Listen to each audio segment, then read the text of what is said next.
just wrap on that a little bit. Thank you. We'll call the meeting to order.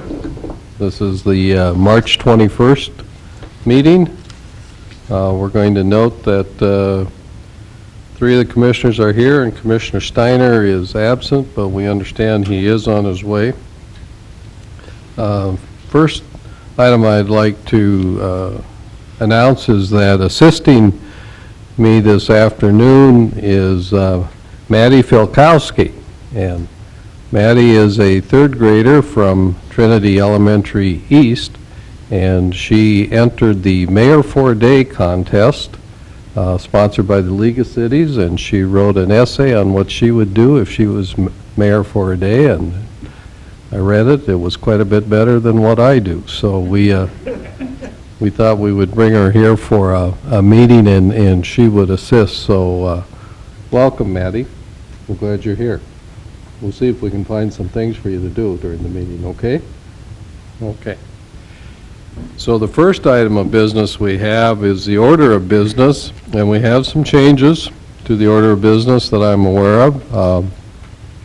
First thing I would note that we would add an item I to the consent agenda, and this is a loan agreement between the city and the National Museum of the United States Air Force, and I assume that that has to do with the airplane in the city park.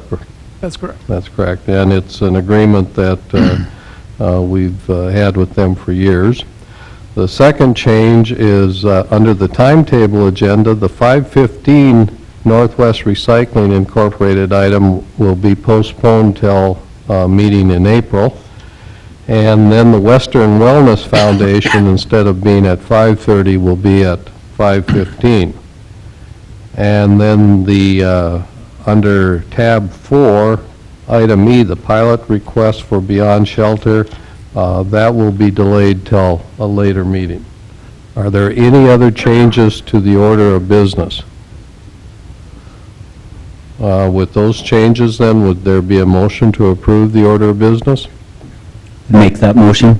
I will second. We have the motion and the second. Any discussion? Hearing none, all in favor say aye. Aye. Aye. Opposed say nay. The motion carries. So we'll move to the non-timetable agenda, and the first item there is to hear our financial report. Mrs. Johnson? Financial report's going to show up on that screen. Good evening, Mr. President, Commissioners. I would like to highlight a few items from the financial report through February. We'll begin with the general fund report. With 17% of the year completed, our property taxes equal $1.8 million, and we're 58% collected compared to budget. Our other taxes and fees, including things like financial institution tax and the franchise fees, are collected quarterly. In our intergovernmentals, these include revenues we receive from state and local governments, such as highway distribution tax and oil production tax. Our licenses, fees, and services include building permit revenue and oil royalties, and is 11% collected compared to budget. Our building permit revenue is up 12% over last year. This category also includes municipal court fines, which are 19% more than last year. In our sales of city lots and equipment, we have sold $554,000 of city lots through February.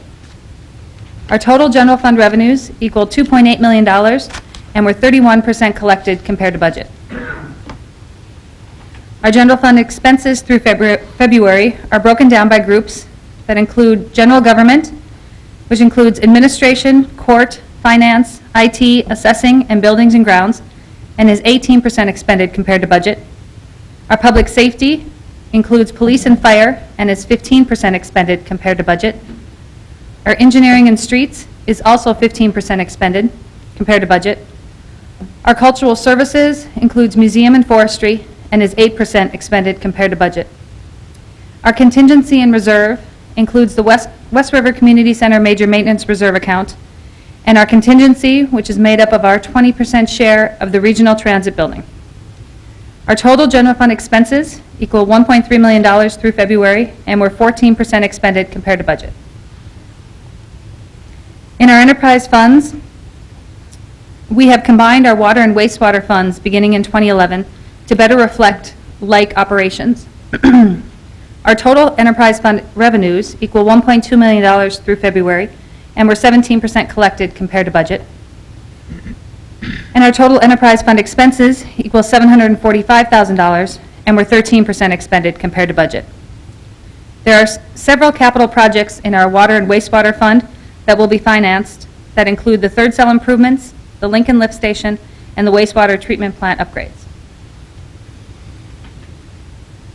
In our sales tax reports, our 1% sales tax fund shows we received $782,000 of revenue through February, which is up 73% for the year.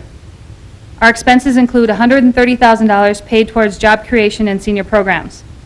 This slide also shows the sales tax refund that was paid to the state in 2010 due to overpayment of local taxes by a single taxpayer. In our 0.5% sales... Mrs. Johnson? Can you go back to that slide? I know it's hard for us to tell, but after 2 months to have a 73% increase in collections, especially coming off of a very strong year in 2010, you know, it would make me believe that we have another overpayment in there waiting to be discovered, and of course that could take a year or so. But do you have any concerns there that could be the case? I did have the same concern. We did actually hear from a few other cities, however, that they also saw very large, a few cities in the western part of the state that had very large sales tax in the first 2 months as well. But we did show quite an increase last year. I believe in February last year we were showing 60% ahead of the year before. So Okay. those first few months we do tend to see, at least in the last couple of years, they track very high. We are going to reforecast those sales tax figures after we have the March numbers and we can look at that first quarter. Okay. In our 0.5% sales tax, we received $391,000 of revenue through February, which is also up 73% for the year. The sales tax refund line item shown here is also due to the overpayment of local taxes. In our hospitality tax, we received $112,000 of revenue through February, which is up 44% over last year. Our expenses include $12,000 paid to the CVB for their subsidy and $1,000 towards the Old 10 Old Red Scenic Byway. In our occupancy tax, our revenues and expenditures total $43,000 through February. All occupancy tax revenue collected, minus a small admin fee, is paid to the CVB monthly. In our street projects report, we received $45,000 in revenue, which was mostly special assessments, and we expended $18,000 towards projects through February. We've also added a schedule to the report for the Development Impact Fee Program. This schedule shows the impact fee projects that have been approved and funds available for future projects.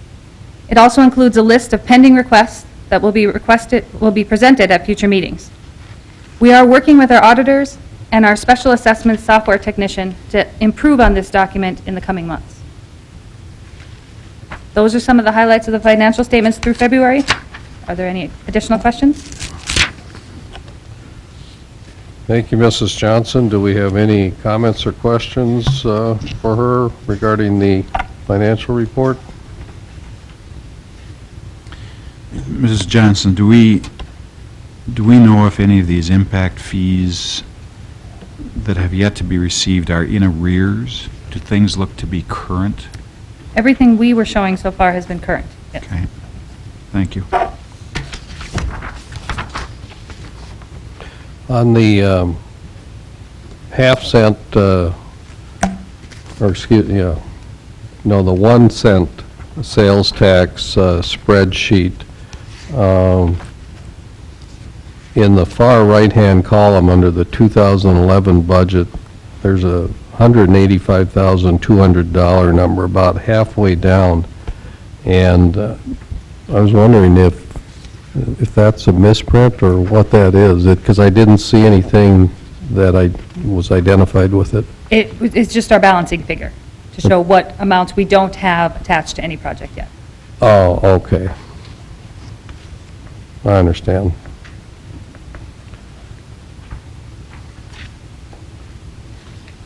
Any other questions? All right, thank you. The chair would entertain a motion then to accept the financial report. I'll move to approve. Do we have a second? I'll second. We have the motion, the second. Any discussion? Hearing none, we'll vote. Mr. Jackson? Aye. Mr. Altman? Aye. Mr. Steiner? Aye. Chair votes aye, so the motion carries. We'll go to item B, and that's the ordinance number 1409, the one for zoning of adult businesses. Have there been any changes to this, Mr. Colling, since the first reading? Mr. President, there was another draft of the ordinance that was placed on your desks this evening.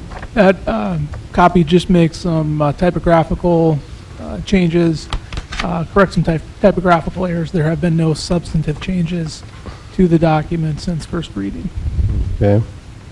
Thank you, Mr. Colling.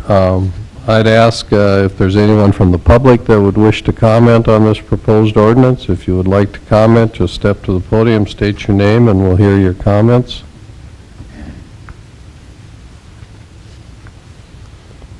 There's no comments. Would there be any comments from city staff or commissioners? Mr. President, I have one item I'd like to discuss a little bit since the last meeting, thinking about this. Oh, let's see, I think it's on the fourth page. Yes, the fourth page of the proposed ordinance. Towards the bottom, Section A, Section 3.040, Part A. I wonder about the desirability of adding a restriction in that paragraph that would keep an adult establishment X number of feet from a state or federal highway. Say 500 feet.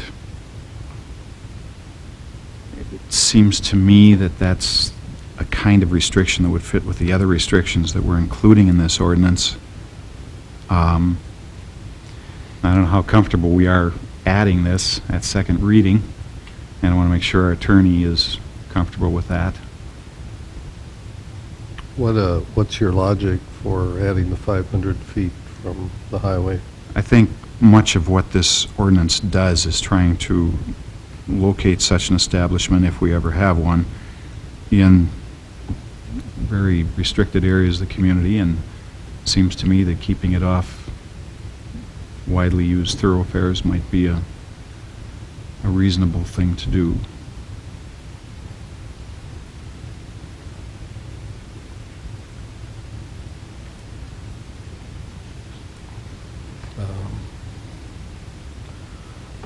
Mr. Colling, any comments? Yes, Mr. President, Commissioners, I did do a little bit of research into that sort of restriction, and I wasn't able to come across any court case where that sort of restriction of being so many feet away from a state or federal highway has ever been considered by a court.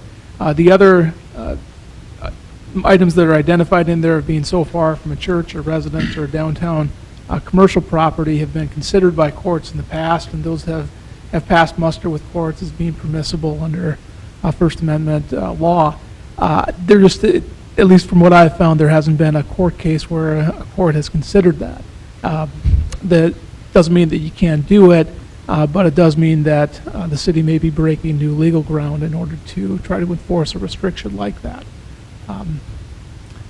Whether it's an advisable thing to do, I'd leave to your discretion. Mr. President, and I don't know how the rest of you feel about the suggestion, but I think it's really important that we feel comfortable about the legal ground on this thing. So if my suggestion compromises that at all, then I might have a tendency to back away from it. I think it's important that we feel solid legally with this ordinance. Every other restriction has been court-tested. Has been tested, yes. Yeah, personally, I think we have enough restrictions in there that it's pretty difficult for these businesses. I'd be content to go with the way it is. I'm fine with that, too. How do, Mr. Altman, Mr. Steiner, do you have any feelings one way or the other on that? Mr. President, Mr. Steiner? I would have no problem supporting Mr. Jackson's additional restriction. And if we need to address it later on, if it involves the court, then we do at that time also. But I would have no problem being in favor of it. I would lean towards the ordinance as written.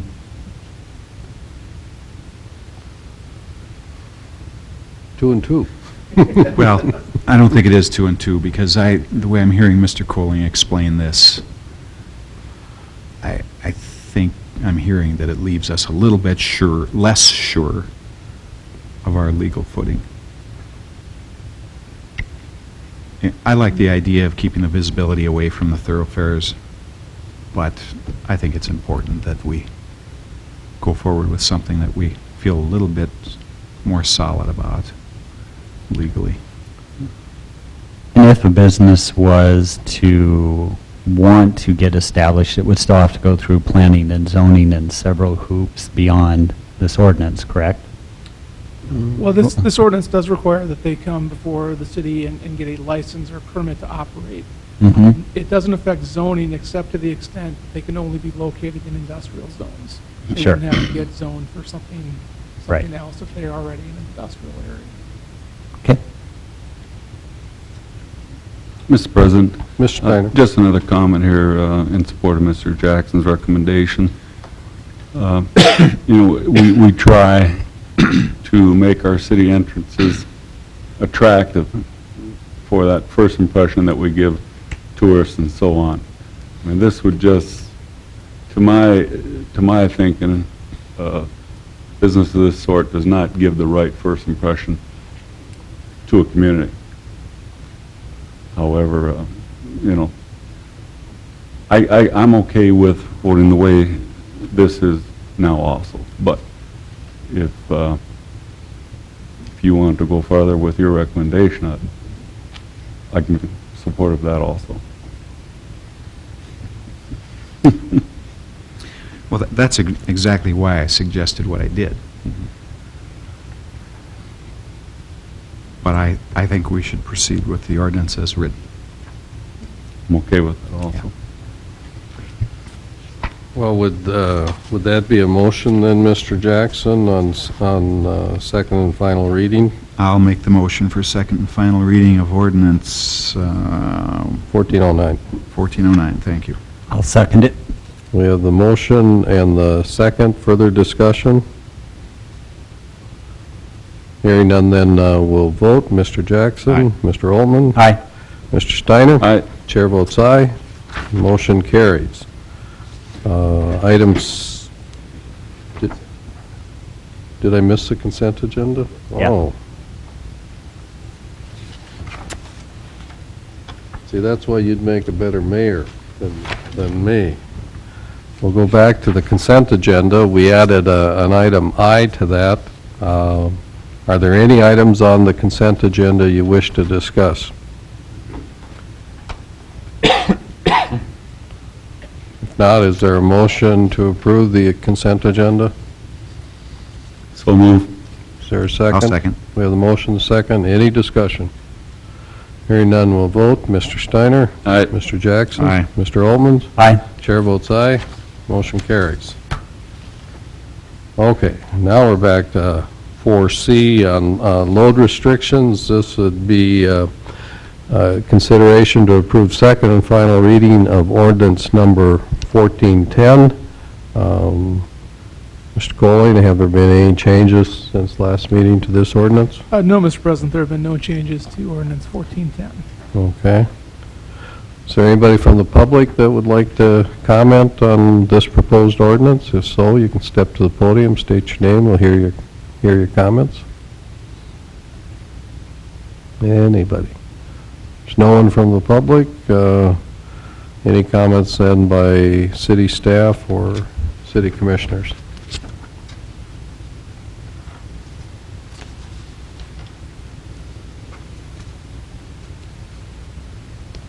Not, is there a motion then regarding second and final reading of ordinance number 1410?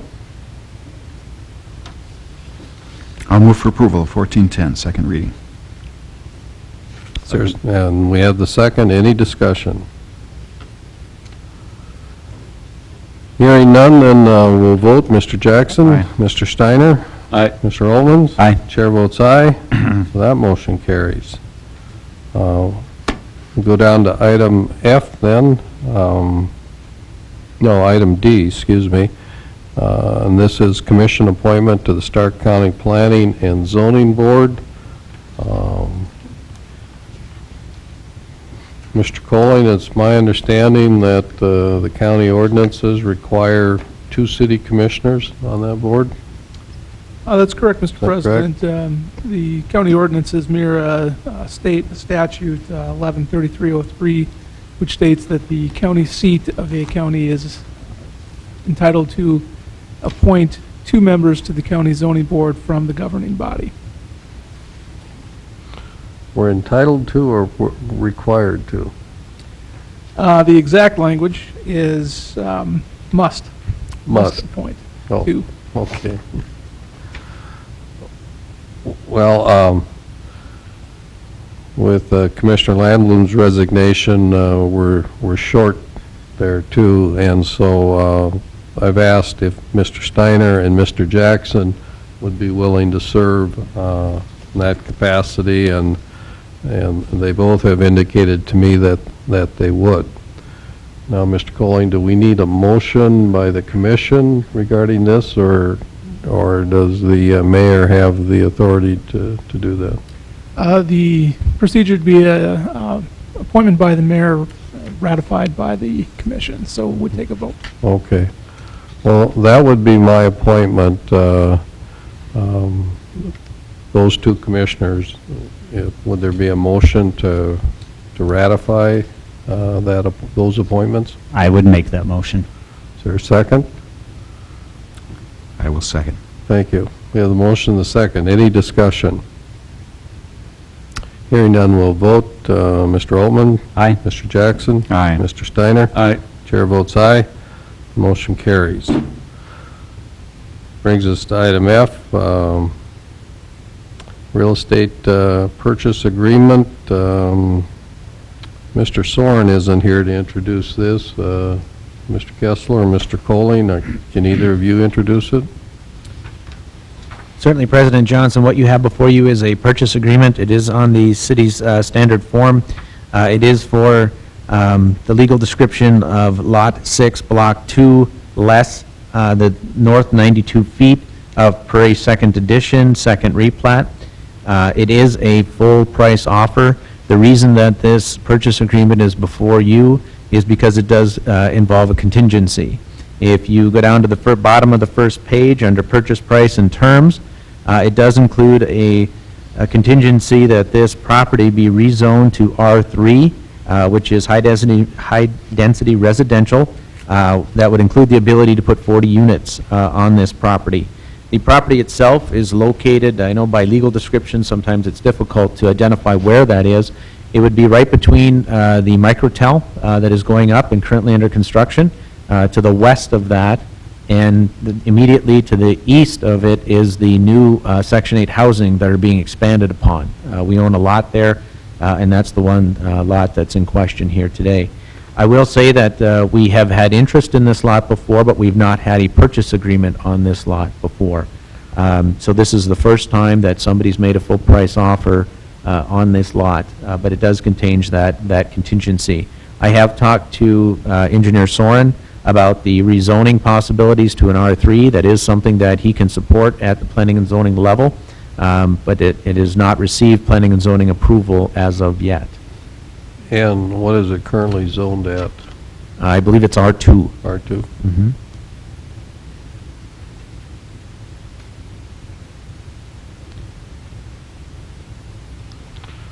Okay, any comments, questions by commissioners?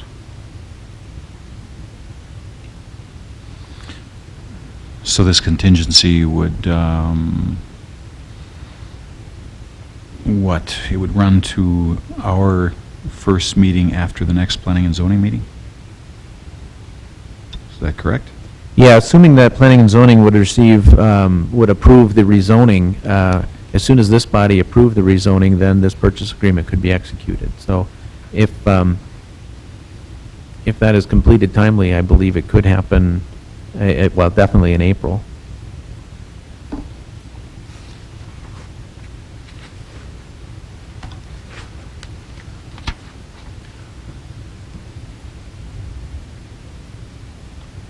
This has not been discussed at planning and zoning yet.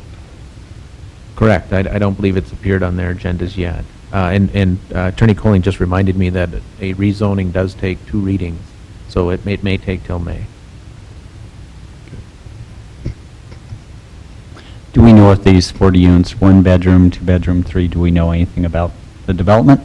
Other than they are apartment units, I don't have any information regarding the type of apartment units. The developer is in the audience, or at least a representative of the developers in the audience, and Mr. Schwab might be able to inform you better of that. President, Commissioners, thank you for the opportunity to address you today. These units will be 2-bedroom units. They'll be very nice units. They're going to do a retaining wall along the back side so that, you know, there's an extensive amount of dirt work that has to be done on the site, but, you know, my client assures me that it's going to be, they're going to be nice units.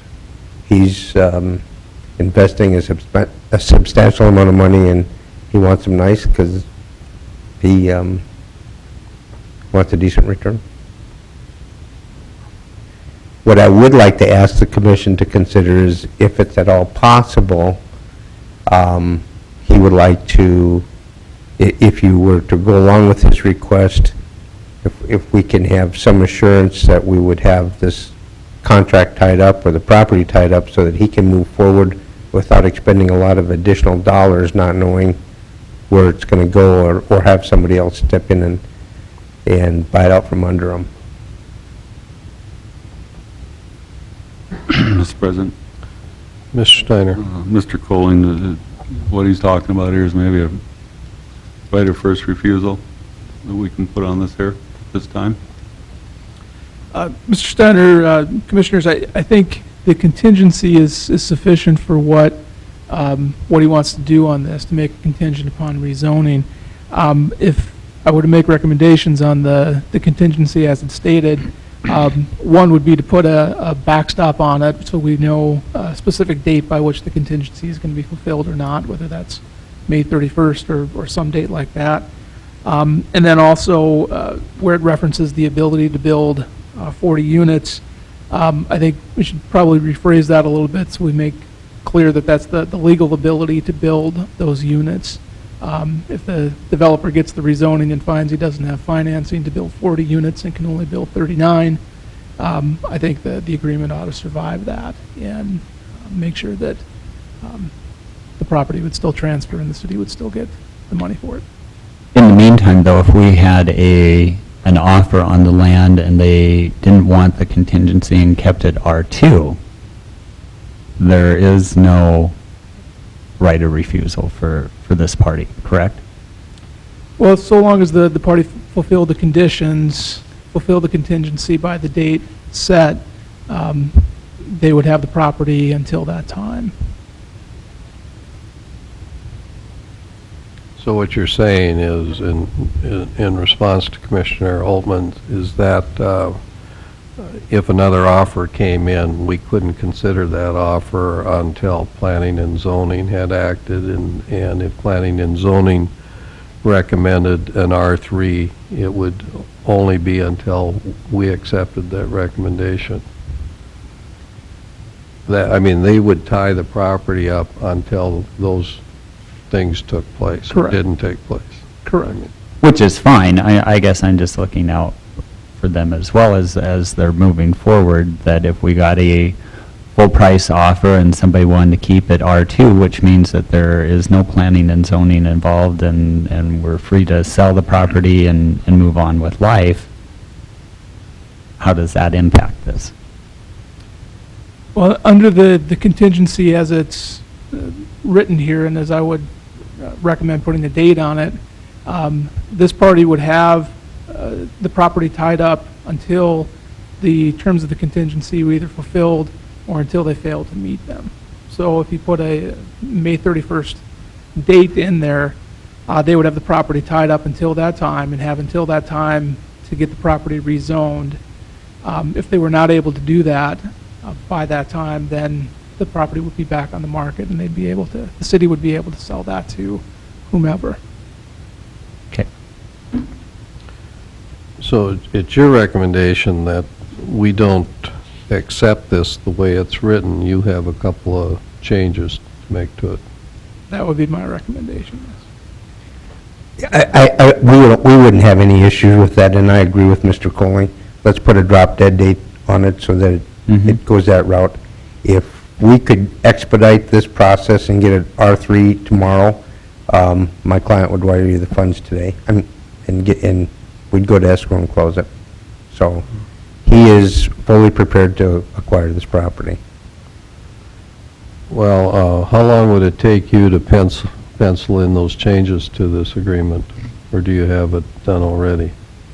I can state them verbally now if you want, or we can put it in writing tomorrow, however you want to. Well, I mean, if we're going to act on it now, I think we have to, again, know what the changes are, what we're... My recommendation would be to rephrase that last sentence as follows. This contract is contingent upon rezoning to R3 by May 31st, 2011, so that the buyer may build 40 units on this property, period. These conditions shall survive transfer. Is that the only change? That's it. Is that acceptable? That's very acceptable. Do the commissioners understand the change that Mr. Colling has made? Yep. Okay. Would there, well, just, do you have, is anybody opposed to doing this? Mr. President? Mr. Steiner? Mr. Schwab, 40 units, is that one structure? Yes, sir. It'll be a 3-story, one structure.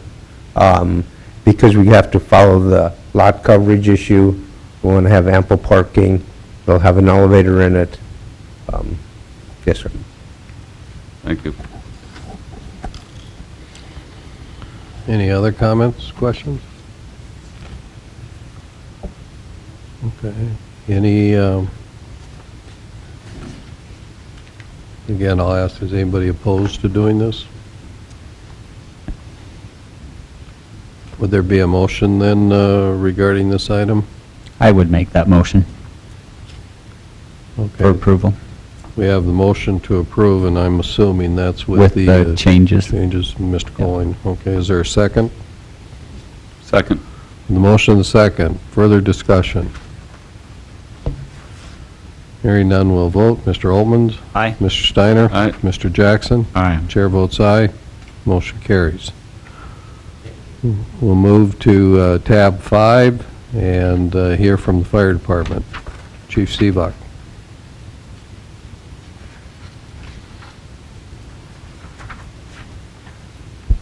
Mayor Johnson, Mayor Filkowski, and Commissioners, first item before you is second reading, I believe, and final passage of the changes made to Chapter 13. I have no further remarks on that. We addressed a couple of changes that Attorney Colling made at the first reading. Okay, thank you, Mr. Seebuck. Mr. Colling, did you have any changes there? There was a copy of the ordinance that was placed at your desks this evening, Ordinance 1411. It makes the changes that Chief Seebuck referenced at the last meeting That being on page 5, subsection I states that the exception to section 307.4.3 is deleted. The last version of the ordinance stated the exception, or stated that the section was deleted rather than the exception to the section, which is what the fire department intended. Also on page 6 of the ordinance, there are a number of appendices that are referenced, and we separated those out into separate lettered subsections because those are appendices to the International Fire Code as a whole rather than to Chapter 33 as it appeared in the last section. Okay. Thank you, Mr. Colling. This time we'll ask if there's anyone from the public that would wish to comment regarding proposed ordinance number 1411. If you'd like to comment, step to the podium, state your name, we'll hear your comments. Any comments? There's no one from the public that wishes to comment. I'll ask if there's other city staff or if commissioners have any comments regarding this ordinance.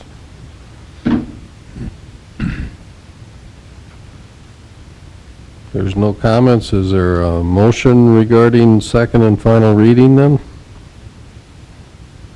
So move to approve. We have the motion to approve. Is there a second?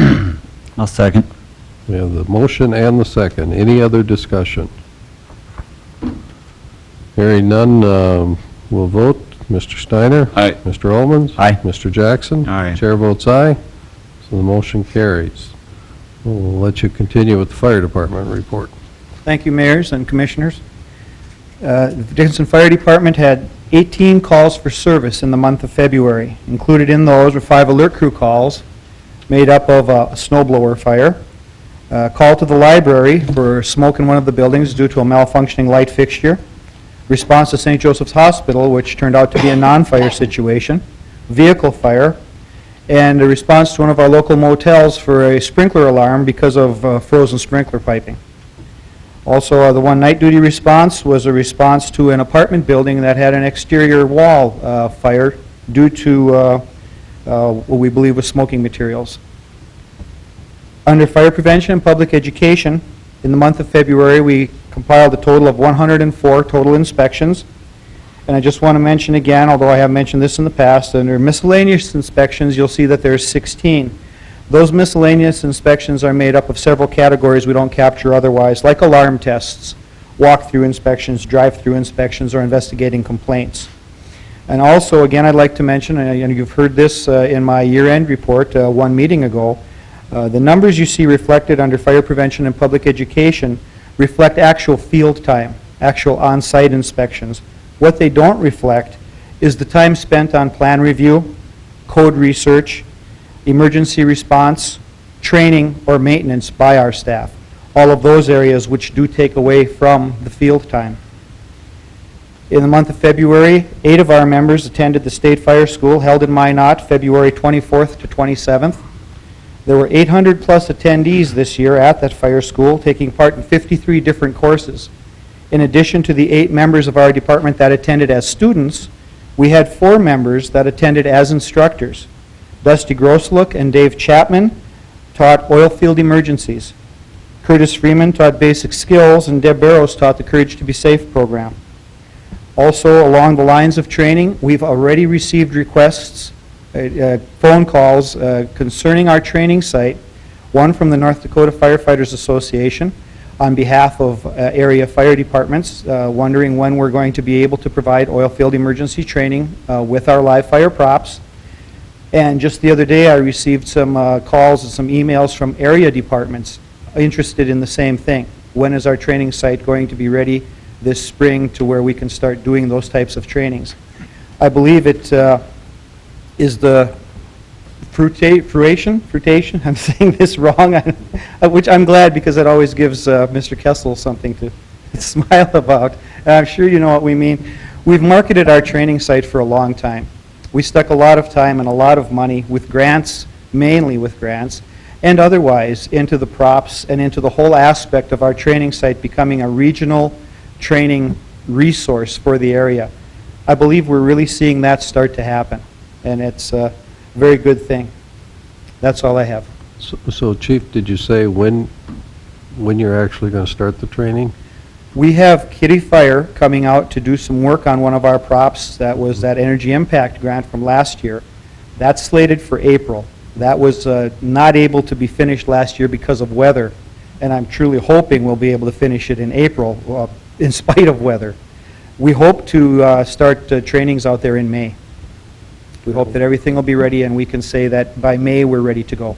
Well, there shouldn't be any weather issues. Today's the first full day of spring. I saw a robin, so we should be in the clear now, right? The robin wasn't flying south, was he, Mayor? I actually was standing on a snowbank. Okay, yeah. I hope you're right. Chief, I have one Yes. question, I guess. With our springing forward, even though it's earlier, is it still you change your batteries in the spring as well, even though it's not as long a time as it used to be? It's just good practice and good habit to say that, right? Mhm. It's change your clock, change your batteries. That's all I have. Any other issues that you have? Maybe that was too open-ended of a He question. wants That is known as an open door. He wants a Thank new you for pumper. asking, Mayor. No. This summer, we're going to be advertising and hiring an additional staff person. Hopefully by July 1st of 2011, we'll have a firefighter's position filled and on staff.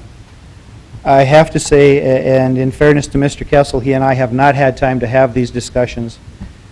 From what I see from some of the information and the data that we've put forth in our report at the last meeting, and from the activity level that we see already, and some of that involving what we're trying to do in providing trainings to the region, I'm not so sure I'm not going to be back in front of you sooner than I thought, asking for even more staff. That's all I've got. Well, I'm sorry I asked the question. so But you did see the robin. Stay I did positive. see the robin. yeah. Okay. Okay. Thank you. Thank you, Chief. It's nearly 5:15. We have a 5:15 timetable agenda item. Mrs. Fair, would you be ready to go a couple minutes early? Okay, that doesn't mean you get to take 2 extra minutes now, but, You're going to hold me to that, too. It's a straight So- here. well, welcome. This is Chris Fair representing Western Wellness Foundation. So, All right. Thanks, Mayor Johnson, and all 5 commissioners for having me here tonight. I'm here tonight along with some of my board members and volunteers from Best Friends. We're all sitting over here. To follow up on the memo that I sent you last week about Best Friends Program's recycling efforts and to answer any questions you have. This is what it looks like, has a little colored chart on it, and I think you probably already got that. I do want to thank you as commissioners for taking a pretty big step forward for our city by addressing the issue of recycling. Extending the life of the Dickinson landfill has been an issue of concern, I know, for many years, and it's just coming more into the forefront. But by working together, I know this city and all our citizens, we can have a significant impact. And how I know that is because Best Friends has been recycling since 2002. We are a nonprofit, a 501c3, and back in 2002, we started recycling aluminum cans as a little fundraiser for Best Friends. We just started with a couple of collection bins and some donations from local groups and businesses to get started, and keep in mind it's been a whole total volunteer effort. In 2003, we started keeping track of how many cans, how many pounds we were keeping out of the landfill, just keeping track of what we collected. It was then, when we looked after a year or so, that I realized the Best Friends program could have a significant impact in beautifying our community, keeping aluminum out of the landfill, and encouraging people to recycle. So, using volunteers and free advertising throughout the years, Best Friends has spread the word on recycling aluminum. We also recycle cell phones, by the way. And people started voluntarily dropping off their cans, and they're voluntarily dropping off their cell phones at our office. Businesses got involved. We've added more collection bins. As of this month, we have over 30 businesses, and we've kept almost 25 tons of aluminum out of the landfill. What an impact. But guess what? We can do more. We know we can. This has been a pretty neat fundraiser for the Best Friends Mentoring Program. It brings in a steady stream of income every month, although it goes up and down. We have some income coming in. Our current partner in our effort, in addition to all of those businesses and individual people who are recycling their cans, is Clayton Kubik from Continental Metal Products. He's here tonight. Continental Metal collects our aluminum cans and pays Best Friends a premium price for those cans. Last year, after 9 years of growing this program and our recycling efforts, we brought in $6,400 for the Best Friends program from aluminum alone. That's in a year's time. Okay, what does that mean? It meant that 9 at-risk kids received a mentor due to people in our community voluntarily saving their cans instead of throwing them out. So it's a pretty big benefit, not only for, in many ways for our community, saving the landfill and saving kids at the same time. So last month I was asked if Best Friends would like to expand our recycling efforts to the 4 city recycling sites that you're considering. An expansion is part of our plan. I've already made plans for volunteer labor and donations of the materials for the bins. There would be, I understand, 4 recycling sites, and I've made initial plans for that. And I also have a Boy Scout who's working on his Eagle project who thinks this would be a pretty neat thing and a good impact for him as well. What a great way to ensure that additional kids receive mentoring services. And it would be a great way for our community to support both the Best Friends program and to support recycling and to extend the land of the life of our landfill. I guess at this point I would just see, I don't know if Clayton has any comments. Do you have any, no? No, I think you have to come up to the mic if you have anything. I just wanted to see if Clayton had any comments about our partnership, and then I'm willing to answer any questions you have or expand on anything I said. Okay. Well, we've joined this group, and I think it's an awesome thing that they're doing. Our company has, actually I've been in contact with the Baylor Building and the Dickinson landfill, and they've come to us about this recycling thing. We actually were looking at buying the G&G facility and probably doing the cardboard thing and doing all that, but it just didn't happen. That wasn't what they wanted to do up in Canada, I guess. So, but anyway, what they're doing right now, we're supporting that wholeheartedly. You know, whatever they want to do, we'll back 100%. And I think it's just a great thing. To me, it's a very commonsensical thing that they're doing, and I think it should continue and to be backed, you know, wholeheartedly. So. Thank you for your comments.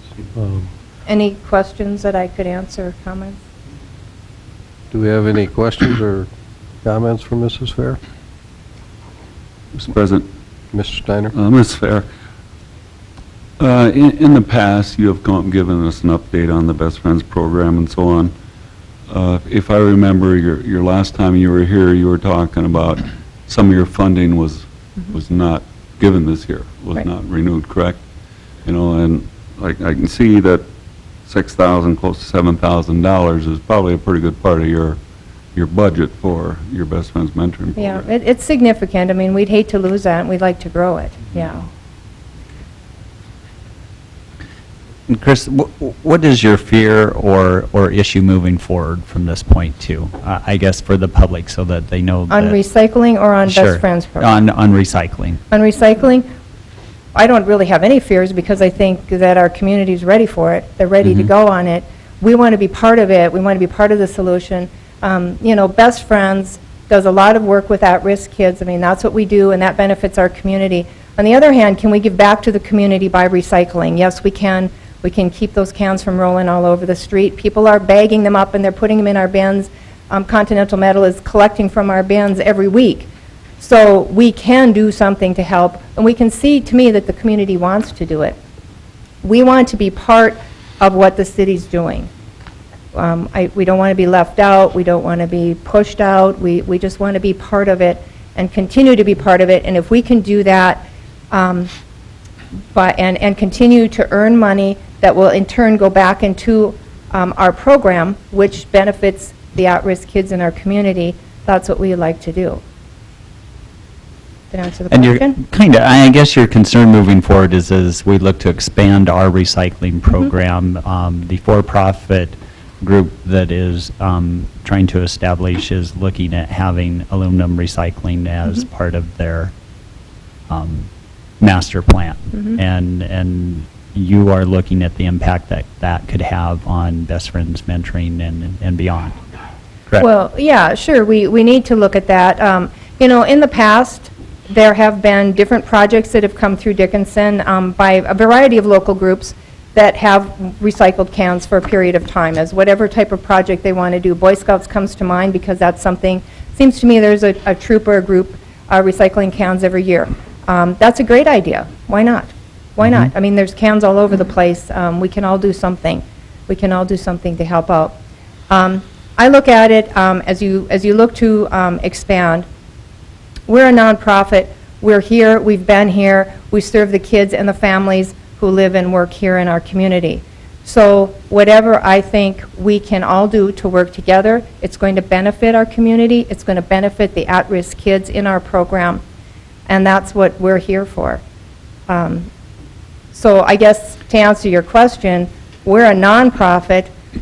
We're here. We've been here. We're going to be here. How can we all continue to work together? Mr. President, there's a part of this discussion that I think maybe not the entire commission is aware of, but as you know, the recycling committee has been meeting for a year or so. While the recycling committee has been meeting, and in the last few months, the focus of that committee has been to get these 4 collection sites off and running this year. A couple of meetings ago, we authorized the funding for that as a commission, and that is happening. Over the months, we've talked at length about how that committee, at least, feels that the city should facilitate nonprofits like the Best Friends program or anyone else who wants to collect whatever recyclable could be collected at these 4 sites that we're setting up. Everybody was pretty excited about that possibility, and that would facilitate the Best Friends program as well. Recently, however, we've gotten an informal proposal, nothing formal yet, from a would-be private recycler to do more extensive private recycling in the community. One of the things that these people have said to us is that they want to be the exclusive handler of recycled goods. Now that could mean a couple of things. That could mean either A, that the city wouldn't compete with them in their recycling efforts, or B, that the city would somehow prevent other groups from competing with them. So eventually, we as a commission are going to have 2 or 3 questions to answer. We're going to have to answer, first of all, do we want to encourage a private recycler? Secondly, if we do, would we want to open that up to other for-profit recycling entities? Take proposals, in other words. And then you get to the detail of all that, and we will probably have to address the issue that I think Mrs. Fair is concerned about tonight, as to whether or not we would somehow try to restrict recycling to only one handler. I'm not sure we have to answer those questions tonight, but I think we have to be prepared because those are the questions that are coming. And I think that's Mrs. Fair's concern, correct? Yeah, when the issue was brought up to me as do we want to participate with the city and on your recycling sites, absolutely, we want to be part of that. And then as a follow-up to that, I heard that what was being considered was having a for-profit entity be the exclusive handler of aluminum. You know, I guess that's a commission decision. However, keep in mind, we've done this all with volunteer labor. We've not asked for anybody to pay us anything. Businesses have donated money, they've donated their cans, people have donated their time and their expertise to design bins and to get the effort going. So we know that people want to do it, but we also know that it can be done pretty much for no cost to you. As we're planning it right now, the part of the recycling areas that you're planning to set up, if you're doing aluminum and we're going to be the place that would do that before you, there'd be no cost to you on those bins. We've already got that handled pretty much. So I don't know how much you have budgeted for that. I don't know, but it's a significant donation to the community from the individuals who want to see this happen.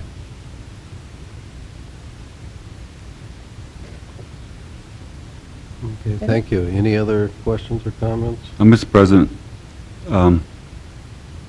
I think we've had a good partnership with the Best Friends program in handling the aluminum recycling and the cell phones. I'm not in favor of them not continuing. I think we need to support the Best Friends program.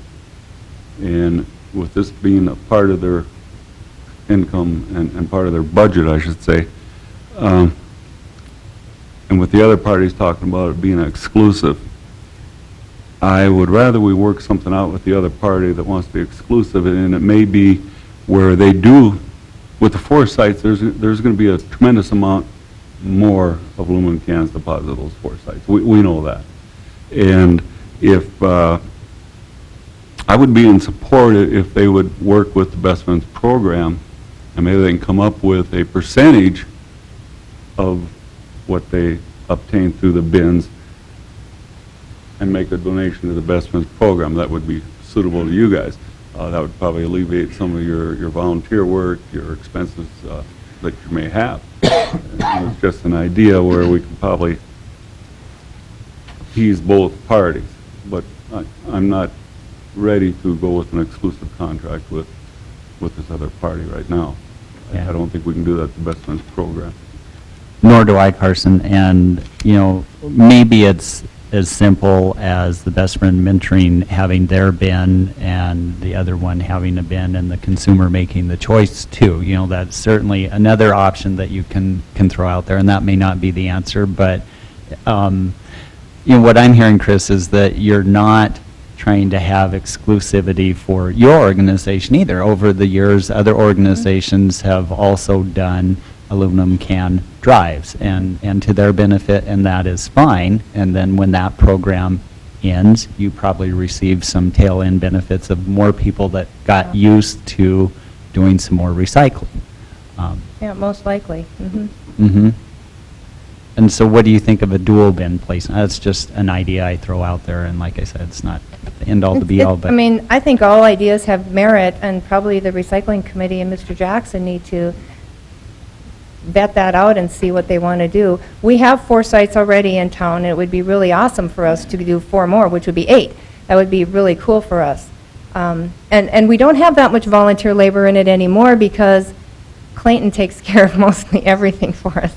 So he's been great to work with ever since we started that partnership. He's collecting a lot. We do clean our bins and maintain them and everything, and we do that with volunteer labor.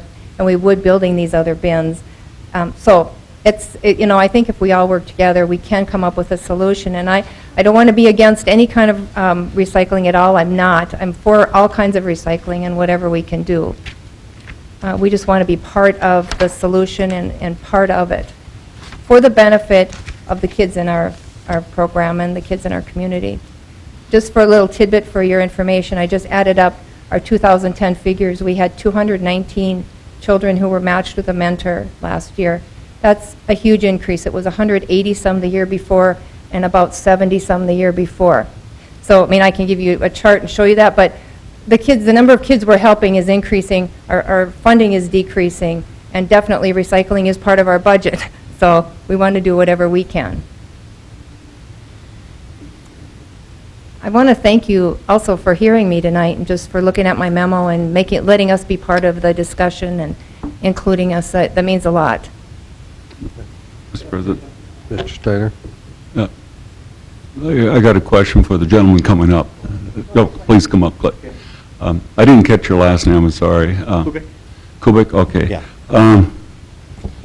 With this other party that wants to be exclusive, would they sell you the aluminum, and do you... You know, I'm not familiar with that company. What's the Okay. name of the company again? All Northwest American Recycling. something? What was it? Northwest Recycling. I actually did some background trying to find out exactly what was going on with them, but here's the point I'd like to address that you brought up, was you know, we're doing this as our give back to the community, and if it meant that this program was going to, you know, somehow get, you know, taken out of the picture, then, you know, be it from us to, you know, have that company offer what we do, okay? Buy the cans from Best Friends, and then he can sell it on the market. Where, if they sell it to us, great. We work out deals. We did that with G&G.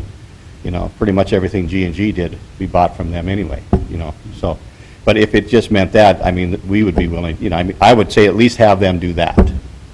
Be fine with us. It's not like, you know, we're going to be stepping in the middle of that. So I would think I'd rather see them continue to move on versus, you know, us being in the middle of it. So where do you truck your aluminum to? What's that? Where do you truck your, We collect all our stuff at our facility here in Southeast Dickinson, and then we run it through a can processor, which crushes the cans into a van, and then we send them up to Minot where they bale them, and then they get sent out to Chicago and those markets. Yeah. and this time you don't know if this other party would, I'm not sure if they'd be Pass looking their for loan us to, to you. you know, because we're a big facilitator. We are, you know, so I have no idea. You know, if they want to certainly have a conference and talk, we'd certainly be willing to do that. But I tell you, I'm just saying right now, I think people like Chris who do the things they do and what they've been able to accomplish, I think they need to stay in here. It's good for the community, and we'll just, you know, as long as that company, I would just say from a standpoint that they offer them a fair deal like we're doing them. We give them our premium price, our absolute top bottom dollar. So, and that, if they could give them that, I mean, you will just back up, you know. We've got, we're in it for profit, so come on in, bring anybody else who wants to come in, you know, we'll go against it. We know what it takes to recycle cans. If anybody's ever been in the recycling business, it's a mess. It's tough to keep employees. That's why some of these companies have come and gone. Scrap businesses start up and they stop, and it's over with. It's a tough business. I've been fortunate to have the staff I've got, you know, except for having therapy for my staff, you know, just from working with cans. It's not been too bad, because it's a tough industry, man. It is. And, but we're doing it. It's kind of a wacky business, but it's a good business, and we're doing what we can for the city. But once again, that's what I would offer those guys, is say, you know, what we offered them, make sure if they could stick in there, that they offer what we did, you know. Clayton and Chris, would this be a win-win situation for everybody here if you kept your 4 original locations now, we added in the cities for you have 8, the original 4 you continue to do, Okay. Clayton, and a percentage of the aluminum that this other party would pick up can be donated back to the Best Friends program? Is that something that would? I'd say as long as, you know, they have access to it, that'd be fine with us, you know. We can work with that. Mr. President, you know, in many ways, our conversation's really premature here tonight. We don't even know if we're going to get a proposal. We've had indications that we are, and we probably will. We don't know what it's going to look like. We may or may not be involved. Our biggest involvement would be is if this would-be recycler is going to ask to collect from the 4 sites that the city has. If they're not, then maybe we're not even involved. There are so many variables here yet, so many unknowns that, but I think it is good that we have this on the table so that we can be thinking about it a little bit. Personally, I think that if the city approves a recycler, that we're going to want to take other proposals and see if there's somebody else out there, and then look at the very best proposal for our citizens for recycling.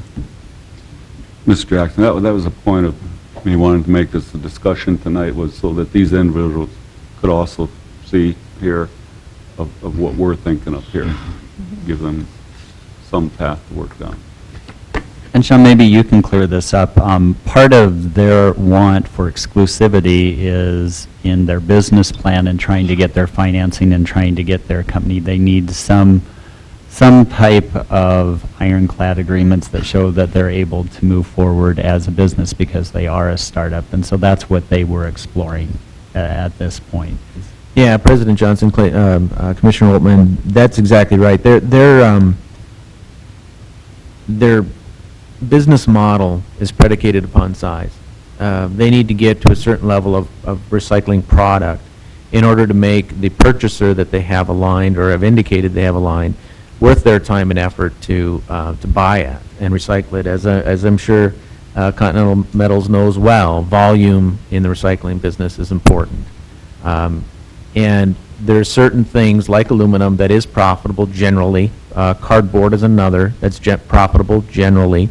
But there's other items that may not be, like glass, like plastics.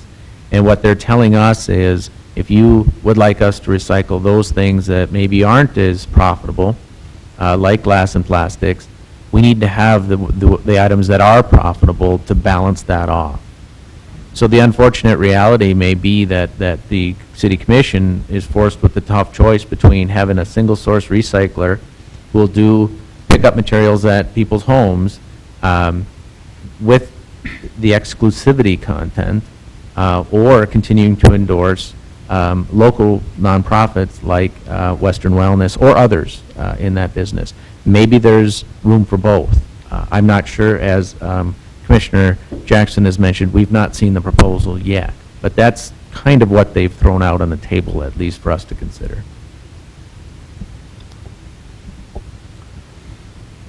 Okay, well, thank you. Thank you. Future comments.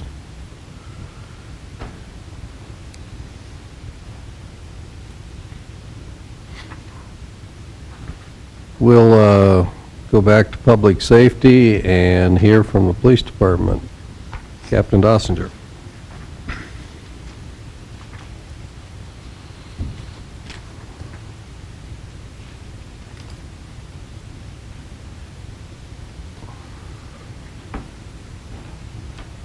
Hi, good evening, Mr. President, members of the Commission. Tonight I'm going to present to you the February 2011 police report. Last month we had 140 accidents within our city. In comparison, we had 81 in February of 2010. 30 of those accidents were hit-and-run accidents. 7 of those were injury-related. We also conducted 288 traffic stops last month. As you can see, our calls for service continue to increase. Last month we had 1,472 calls for service. In comparison, in 2010 we had 1,999 in 2009. So our workload is steadily increasing. Roughly, we average about 53 calls of service per day for last month. So, and like Mr. Seebach says, we have submitted a matrix for manpower request to Mr. Kessel. And down the road, you could see us up here requesting additional staffing to stay ahead of the curve. Captain Dossinger, when Yes. these calls for service, I know you and I were talking at the community center the other day, and I think if I remember our conversation correctly, you said the calls for medium risk calls were up quite a bit.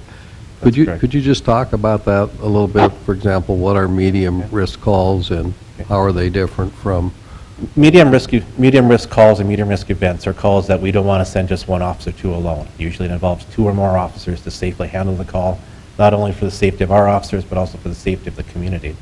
Certain calls like that are domestic calls, fights in progress calls, assaults involving weapons. You know, we're seeing more and more of those. And one big part of getting additional staffing is we want to raise our minimal staffing level. Right now in the city of Dickinson, we require 3 officers on at all times. We'd like to see that raised to 4. And in order to do that, we'd have to add additional staffing. So our minimum requirements are to have 3 officers on duty at all times? That's correct. And how frequently do we have more than 3 officers on duty? Well, with training, vacations, comp time, sick leave, I'd probably say we probably have 60 to 70% we have more than 3 officers on at a time. But that might mean just 1 more. That's correct. So when we have a medium risk call, if we have 3 or 4 officers on duty, you're taking 2 of those 3 or 2 of those 4 to respond to that medium risk call. That's correct. And if we have 2 medium risk events going on at the same time, which we have recently seen, that definitely creates an issue. Then we have to rely on either the Stark County Sheriff's Department or the North Dakota Highway Patrol to provide us assistance.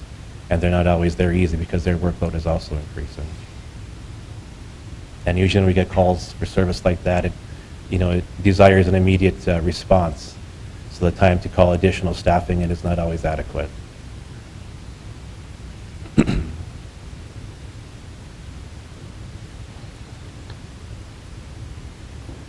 Well, one other question. You're up 47% over a year ago for February. I mean, is that just an exceptional February, or do you think that that's the kind of trend we're seeing now, where we're going to be up those kind of numbers over the prior year?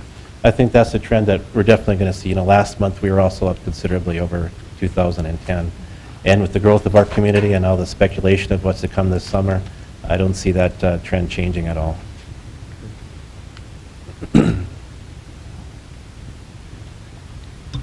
On February 10th, the Dickinson Police Department... Captain Dossinger, I Yep. think Mr. Kessler... Oh, sorry, Mr. Kessler. Question or comment? Captain Dossner, I have a question for you. The increase in the amount of calls that you're seeing, are they at any particular time of day? Are there a preponderance of calls in the evenings, at nights, during the day, or scattered throughout? Yeah. We used to see, a lot of our, what we considered medium risk events in the evening hours, like say bar closing time, early morning hours. So we always wanted to have enough staffing on duty to handle those situations. But our workload is also increasing during the evening hours, like the rush hour traffic after work. We're seeing a lot of calls for service. We're seeing domestic calls in the mid-afternoon, evening time. You can tell by the traffic flow in the city of Dickinson, we pretty much have a steady flow of traffic throughout the day right now. But there's a particular time that we're busy. We are seeing more calls in that evening area, around between like that 5 to 7 o'clock range. We are seeing more calls for service.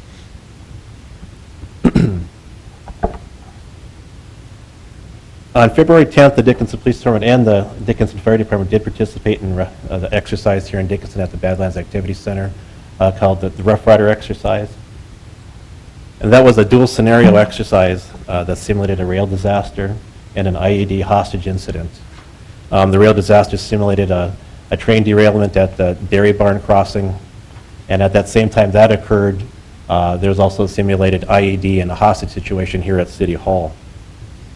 This demonstrated North Dakota's radio communications interoperability with other regional agencies responding, and it provided participants a multi-jurisdictional opportunity to evaluate current response concepts, plans, and capabilities. This also gave our agency and the fire department an excellent opportunity to evaluate the level of community preparedness that we have. Captain Dossinger, you might want to explain what an IED is to the audience. That'd be an improvised explosive device, such as a pipe bomb. Month of February, we did see a busy training month as well. Senior Patrolman Gates and Officer DJ Wallace attended a standard field sobriety training instructor course. That was in Bismarck, and it was 5 days in length. That allows them to provide Peace Officer Standard and Training certified training to our officers in that area. Officer DJ Wallace and Officer Peterson also attended the National Incident Management System, commonly called NIMS training. That was in Dickinson. It was also 2 days in length. Detective Sergeant Wilkie, Detective Glauser, and Detective Lines attended open source training. This training concentrated on computer-related crimes. This was in Bismarck and was 2 days in length. As technology increases, we are seeing more computer-related crime, so we need to stay up with that. Officer Gross attended the Advanced Roadside Impaired Driving Enforcement School. That was in Bismarck and was 2 days in length. That allowed him to come back, bring some new concepts back, not just alcohol-impaired drivers, but also drug-impaired drivers as well. The Southwest Tactical Team did have 2 training dates on February 2nd and February 16th. They practiced vehicle assaults, suspect tracking, and they conducted firearms training while stressing the use of cover. One thing we commonly don't touch on, I guess, with the growth of our community is also animal control. And I just kind of want to put a slide in there, just kind of let you guys see what we are seeing at the pound as our community grows. Last month we had 27 animals that were impounded. 20 of those were cats, 20 of those were dogs, 6 cats, and 1 rabbit. We were able to adopt 6 of those animals out, and 21 of those animals were claimed by their owners. Are there any questions? Thank you, Captain. Any comments or questions?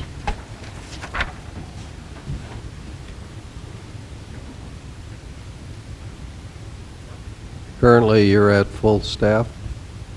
Yes, we are currently fully staffed at 30 sworn officers. We You have are, one on military, or away on military duty? one is in Texas on military leave, that's correct. Yeah. All right. Thank you.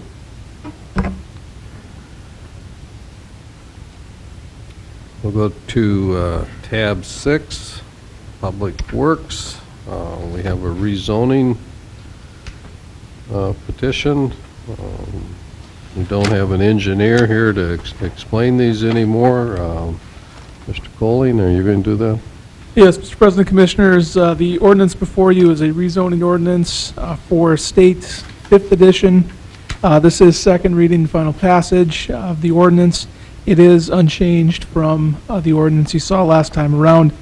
Basically, this is taking part of the State's Edition out there and changing it from R1 to R2, and one block of that from R1 to R3. Okay, thank you, Mr. Colling. Is there anyone from the public that would like to comment regarding this proposed ordinance? If so, you can step to the podium, state your name, we'll hear your comments. There's no one from the public that wishes to comment. Any comments from other city staff or city commissioners? Mr. President, I'll move to approve second and final reading of ordinance 1408. Is there a second? Second. We have the motion and the second. Any discussion? Hearing none, we'll vote. Mr. Jackson? Aye. Mr. Steiner? Aye. Mr. Altmans? Aye. Chair votes aye. The motion carries. We'll go to item B, and this is a resolution regarding the final plat for Cook's Meadow Hills First Edition. Mr. Colling, is there anything you're going to say about this one? Mr. President, Commissioners, I just note in Mr. Kessel's memo, he makes mention that Planning and Zoning has approved or recommended this plat for approval. They did recommend conditions or contingencies be put upon the approval of the plat in the form that a restrictive covenant be placed upon the property to provide for a tree barrier, planting of trees on the south side of the property. Also included within the petitioner, or within the property owner's request for approval, they are requesting annexation of this platted property along with some property to the north as well. Be happy to try to address any questions you may have. Thank you, Mr. Colling. Any comments or questions for Mr. Colling? Mr. Colling, I think also at Planning and Zoning, it was discussed that these trees should be planted by the developer prior to issuance of the first building permit. Correct, and I just got a copy of the proposed restrictive covenant tonight, and I haven't had a chance to review that, but that would be placed within the covenant as well. Okay. Mr. Colling, if we act on the resolution I don't think makes any mention of the restrictive covenants. How do we deal with that? It does not. Your motion would have to include the placing of the restrictive covenant on approval of the plat. It wouldn't be included in this document, but it would be reflected in your minutes. Okay, is that two separate motions then? Yeah, it'd just be one motion. One motion? Okay. Other comments, questions? Mr. President, Mr. Steiner? Mr. Colin or Mr. Kessel, with the addition of the tree buffer that was put in there, is that satisfactory? Is that the issue that come before between the current landowners there? This one. Mr. Steiner, it was a concern that was raised by the property owner to the south. And that was the resolution that planning and zoning recommended for that situation. Trying to remember back whether the owners the owners to the south consented to that, but they didn't express any opposition to it. Thank you.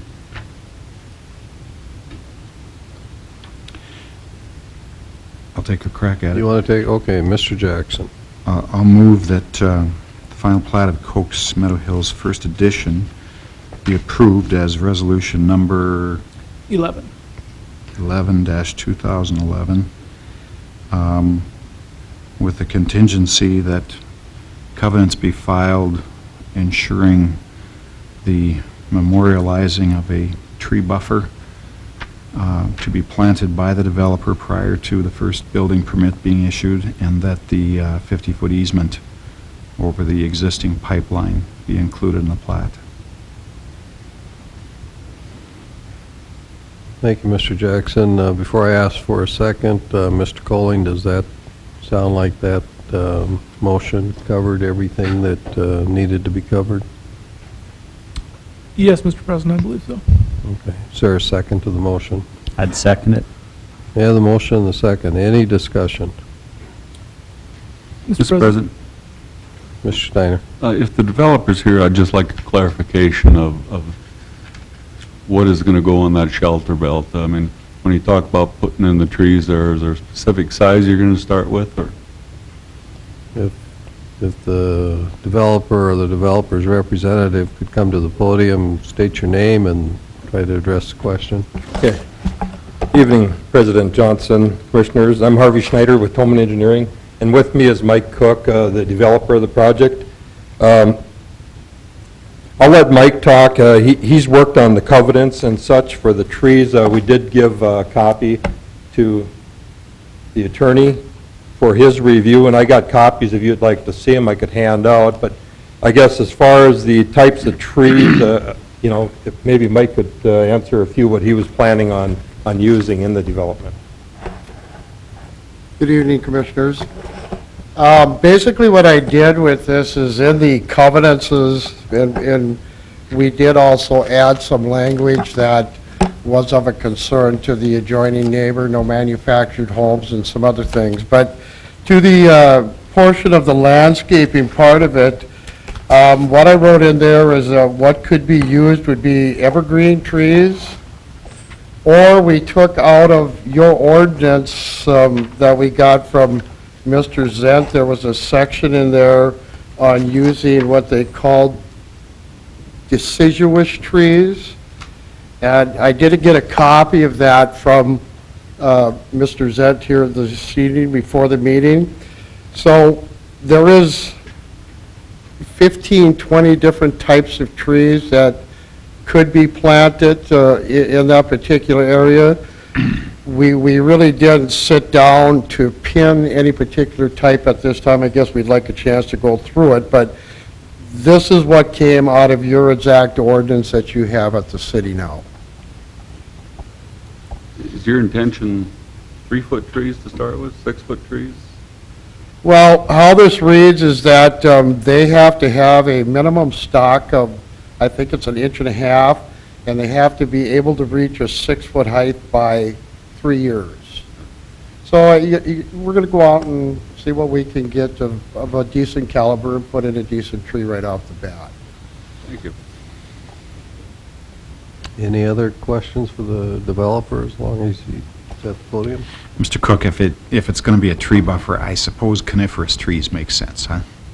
Yes. So at 12 months a year, I suppose. Yes. You know, there's so many other different ways of putting it. Again, how I stated it in this particular section, that's why we'd like you guys to review it for you. As far as distance apart, so, you know, different trees have different spacings between them. So, and it seems to me, I kind of briefly read in here that it does give what the tree growth is and what the spacing is on the particular tree. So, again, we're going to try and get something nice that comes strictly out of what your city forester and ordinance has given us to work with.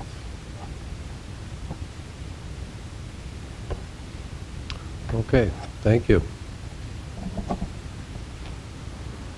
Any other discussion? Mr. President, Mr. Foley? just one note to make. I would anticipate at your next meeting, we would probably have a annexation resolution or ordinance before you for this property as well as to the property to the north, concurrent with what the developer has requested. Okay, thank you, Mr. Colwin. Any other comments or questions? Not, we'll vote on the motion then. Mr. Jackson? Aye. Mr. Altman? Aye. Mr. Steiner? Aye. Chair votes aye. So the motion carries. Move to tab 7. That's the City Administrator's report. Thank you, President Johnson. Commissioners, the first item on the report tonight is a staffing report.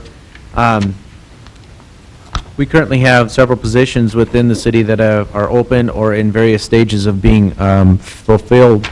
The first one is a communication specialist. We had 8 qualified applications. One of those was, we had 7 qualified applications. 8 we received. We had to disqualify one of them. Being our civil service system, according to our ordinance, 7 people, the highest ranking 7 people are referred to the person in charge of the hiring process. So at a minimum, we'd like to see at least 7 applications. Our hope is to have many more. In that case, we had exactly 7 for communication specialist. For street maintenance operator, we received 5 applications. They are all going to the supervisor in charge. For code enforcement officer, we received 11 applications, and 7 of those have been forwarded on to the supervisor. For solid waste manager, we received 3 applications, 2 of which were not qualified, so we have 1 candidate for that position. For solid waste operator, we received 6 applications, 2 of which were disqualified because they do not have a CDL, which is a requirement, so 4 have been moved on to the supervisor. I bring this to your attention because as you heard this evening from 2 different department heads, is the expectation of staff to meet the city's growing needs is going to be higher in 2011 and 2012 than it is today. We're having difficulty filling positions currently, so simply authorizing the addition of staff is one part of the answer. But I believe there's going to have to be at least a second part, and that's a review of compensation, both salary and benefits, in order to attract staff that would be of a standard that we'd like to hire and retain long-term.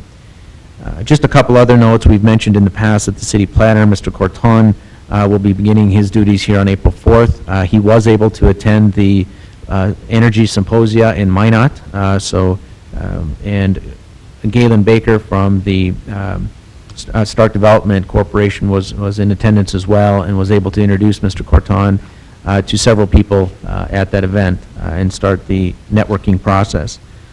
We had assessor interviews complete. The offer was accepted by Mr. Joe Hirschfeld. He started his duties today. He will be working in a part-time capacity until May, and then he'll start his full-time duties at that time. We are also in the face-to-face interview stage of the Museum Center Coordinator positions. We have 2 applicants that made the face-to-face. We have interviewed 1. We have 1 more scheduled for tomorrow and hope to make an offer by late this week on that position. We did hire a permanent part-time library position, and I must regretfully inform the commission that our information technology / PIO, Mr. Bill Falsing, has resigned his position in April. Happy to say that he's going to be staying in Dickinson and has accepted the position of emergency manager with Stark County. So we'll continue to work with Mr. Falsing, just do it in a different capacity. That is why City Administrator Assistant Ciani is assisting him in the back today filming, so we can transition those duties and make sure there are no glitches, so to speak, in our system. So that's kind of the staffing update that I wanted to provide to you tonight. If you have any questions about any of these positions, I'll try to answer those as best I can. If there aren't any, the next item is the Elks Building update. The Dickinson Press recently did a article on this and noted the stop work order that was issued by Building and Codes Inspector Zent. Mr. Brinkman did not pick up his building permit after several attempts to communicate that he needs to do so and he needs to pay for that permit. Ample opportunity was provided and that permit was not picked up nor paid for. So until it is, we will not issue or pull the stop work order.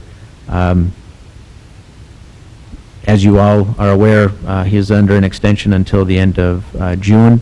I'm not sure if Mr. Brinkman will see this project to fruition or not.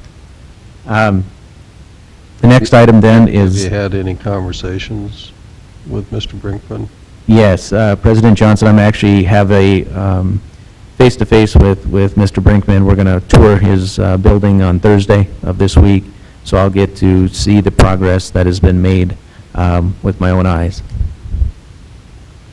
I have a question then for Mr. Colling. At a prior meeting some time ago, you told us that you had a conflict and wouldn't be able to represent us on this issue if it became an issue. Do you still have that conflict? And Yes, Mr. President, I do. okay. Would it be, Mr. Kessel, would the prudent thing be for the city to identify an attorney that can represent us in this matter? President Johnson, I've been attempting to do so. It has become apparent that there are several conflicts in and amongst our attorneys in Dickinson. I believe I've asked 2 or 3 at this point, each of which have identified conflicts. We may have to hire an attorney outside of the city of Dickinson for this project. Because there are liens against this building, each lien holder has an attorney, and so each of them would have a conflict then moving forward and advising us on our next steps. So I'll continue to try to refine a search and make a recommendation to this commission on who would be best to hire. But please be aware it may not be a Dickinson attorney. The next item then is senior citizens grant applications. As we do every year, we have been able to deal with grants that have been submitted by Southwest North Dakota Senior Citizen Centers. We have a committee that is set up to evaluate the applications. You have a list that's been provided to you of the dollars that were provided to each of these applicants. I'm happy to say that we were able to, in many cases, provide funds in excess of the request. The sales tax dollars, as presented to you earlier by Finance Director Johnson, have done well in 2010. That is the basis by which we determine how much grant funds we can distribute. And it's always nice when you're able to give entities more money than they actually request based on the need, such as new roofs, new doors, new windows, things that will lower their operating costs long term. And so when we could, that group made the recommendations that you see before you. The next item that I'd like to mention is the City Commission meeting time, starting today at 4:30 from a staff perspective has been very nice. These meetings have tended to go late into our evenings, and we'd like to at least make the request that we continue with a 4:30 start time if the City Commission sees fit, and continue with not allowing timetable agenda items until after 5 so that members of the public can still come to the meeting and not be impeded by their work, the traditional work day anyways being from 8 to 5. So we'd like you to consider making this 4:30 start time the regular start time for meetings going forward. Any reaction to that suggestion? Mr. President, I would also have no problem if somebody wanted to come with an earlier timetable agenda that we accommodate them. Mr. President, I'd be all in favor of it. You did take one action tonight in appointing Mr. Steiner and I to another board that I believe meets at 4 o'clock on Mondays. So, Once a month, you're right. And is that generally on either the first or third Monday? first Monday, or It it's is- Monday before the first Tuesday, I believe, is what they do, which would normally be the first Monday. Other than that, I think it's a great suggestion.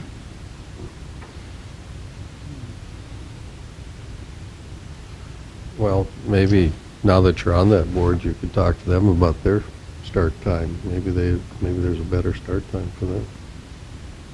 Yeah, I suspect they're having enough issues, enough workload that really an hour is probably getting to be a challenge, whether or not that's sufficient time. If you start that meeting at 4 and have to be at ours at 5:15, that's,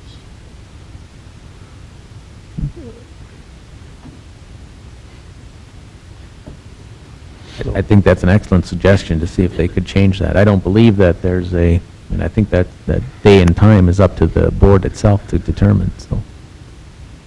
Yeah, I'm going to be meeting with the secretary of that group tomorrow, so I can... okay, well, maybe you can bring it up and we can just keep this idea open, and now that you've raised it publicly, we'll see if we get any reaction from our citizens. One thing, we've had more issues to deal with, so meetings have gotten longer. It does make some sense to start a little earlier.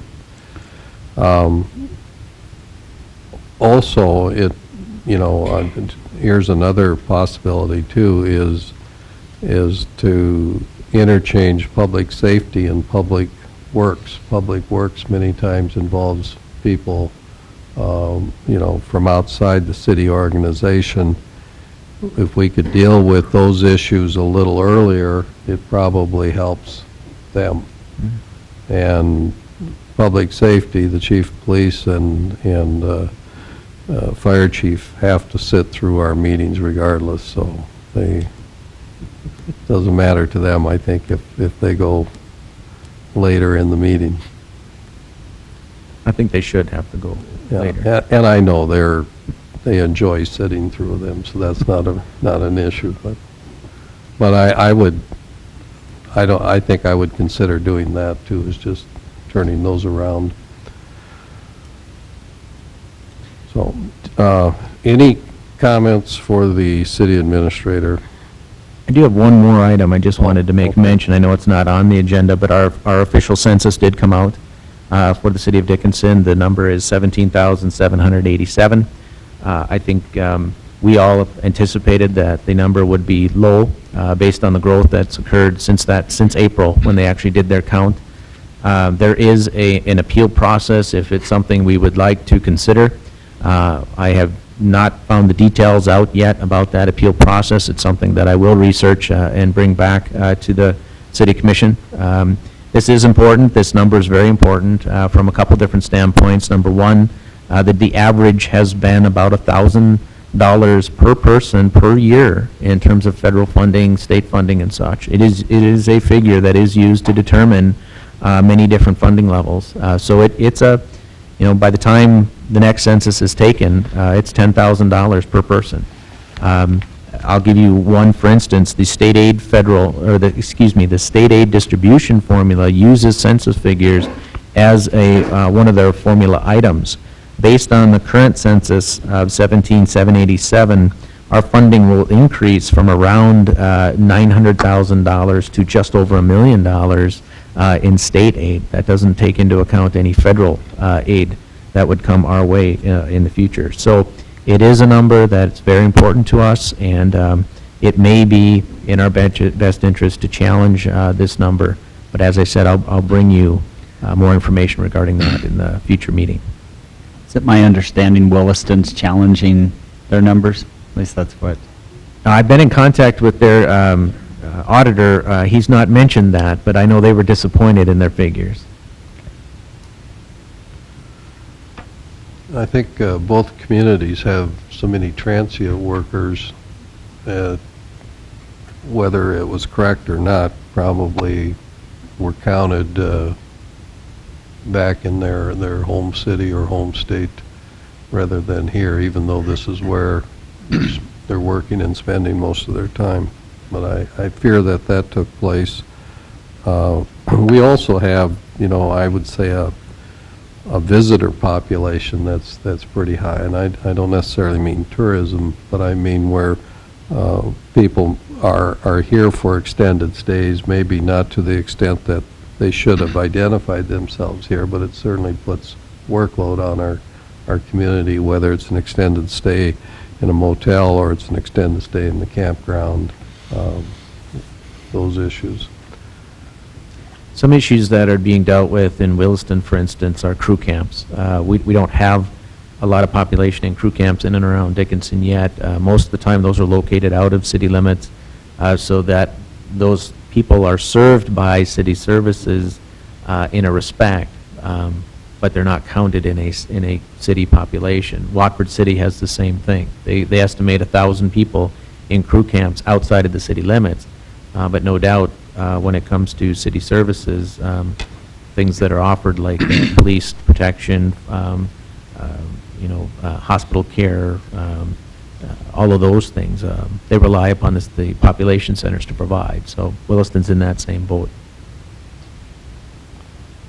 Well, and I suspect we've had quite a bit of growth since the official counts were made, and I think we're going to get even more growth.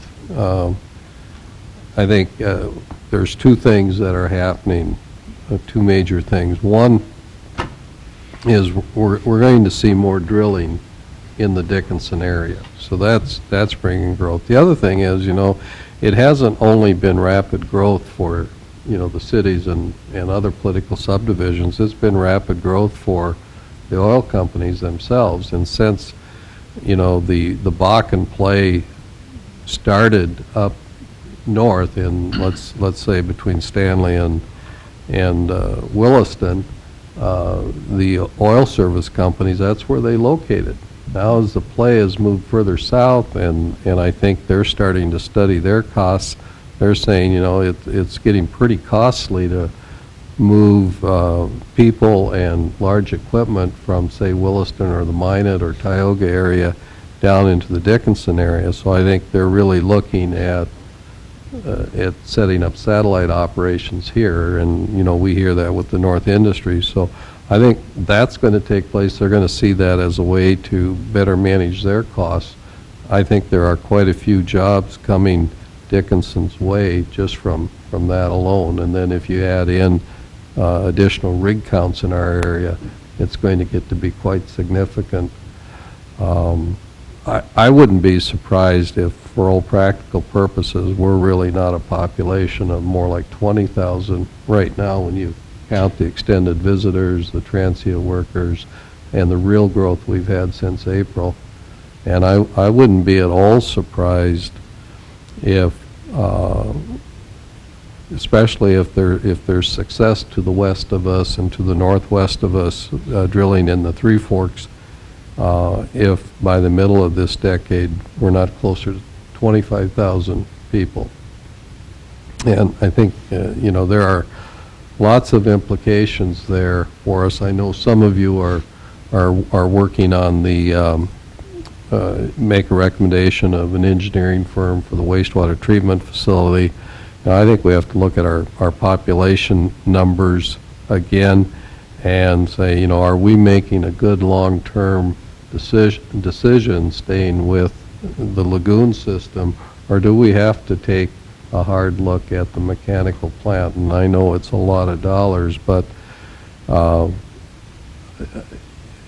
think, Mr. Kessel, you were telling me that when your population starts to get above 28,000, then the lagoon system could have issues, and the mechanical plant could be actually the more appropriate direction to go. And Mr. Jackson probably knows more about that, or I'm certain he knows more about that than either you or I. But, you know, I think development here could be much more intense than we were thinking 1 or 2 years ago.